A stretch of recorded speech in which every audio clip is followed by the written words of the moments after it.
You're walking through a parking lot, someone falls, they cry out, you slow down.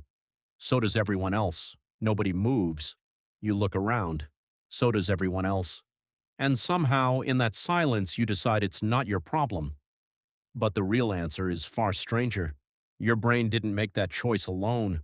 A room full of strangers made it for you. This is the bystander effect.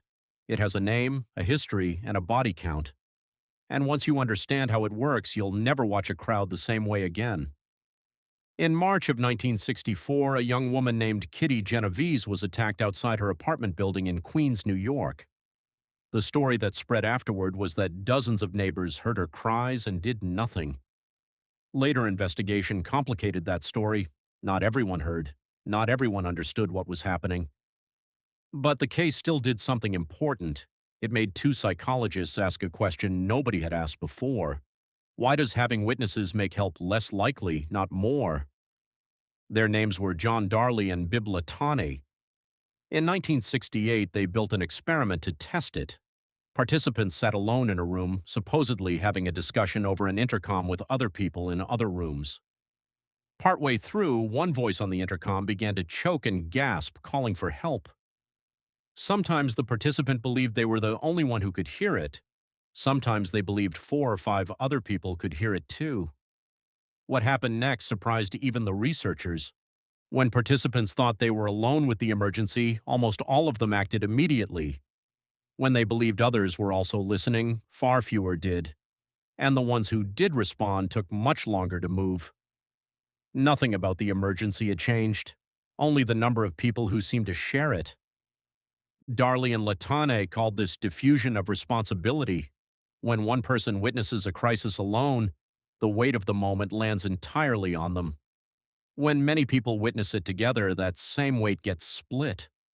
Divided enough times, it can start to feel like almost nothing at all. But diffusion of responsibility isn't the whole story. There's a second force working alongside it, and it's quieter. It's called pluralistic ignorance. Picture that parking lot again. You see a body on the ground. You glance at the people around you to gauge their reaction before you decide on your own. But they're doing the exact same thing. Everyone is scanning everyone else's face, looking for a signal, and a calm face, even a confused one, gets read as evidence that nothing is really wrong.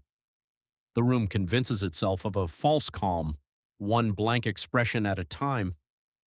Think about how strange that is.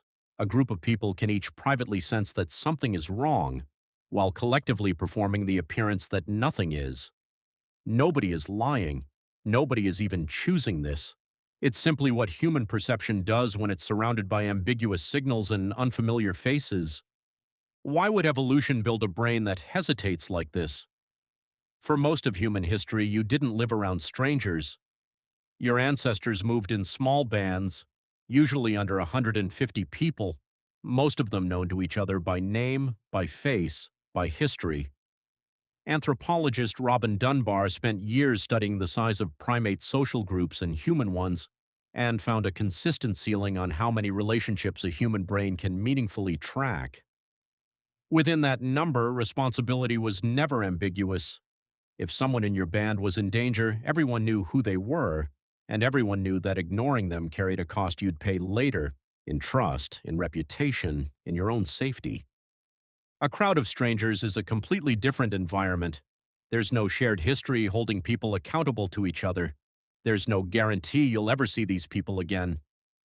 Your ancient wiring for responsibility depends on relationship and repetition. Strip those away and the wiring doesn't know what to do. It stalls. Here's where it gets even more interesting. In 2011, a psychologist named Peter Fisher led a large meta-analysis, pulling together decades of bystander studies from labs around the world. He wanted to know whether the effect held up outside carefully staged intercom experiments, in situations involving real physical danger, not just awkward social discomfort. It did. Across the studies, more witnesses consistently meant slower help and lower odds of any help arriving at all. But Fisher's analysis added a crucial detail. The effect weakens sharply when the danger is unmistakable. When a threat is dangerous, physical, and impossible to misread, Bystanders are far more likely to act, and the crowd's paralyzing effect shrinks. It's ambiguity that traps people. Certainty tends to break the spell. That detail changes how you should think about your own hesitation. It isn't proof that you're cold or cowardly or indifferent.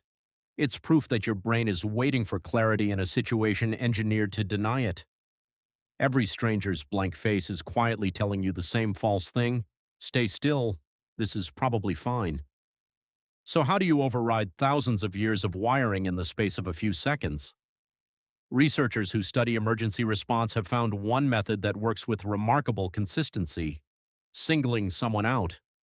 Not shouting into a crowd for generic help, but pointing directly at one specific person and giving them a specific task. You, in the red jacket, call an ambulance. That single sentence does something the diffuse crowd cannot. It hands responsibility back to one identifiable person in front of witnesses with a clear job attached to it. Diffusion of responsibility only works when responsibility has nowhere concrete to land. Give it a landing spot and the spell breaks almost instantly.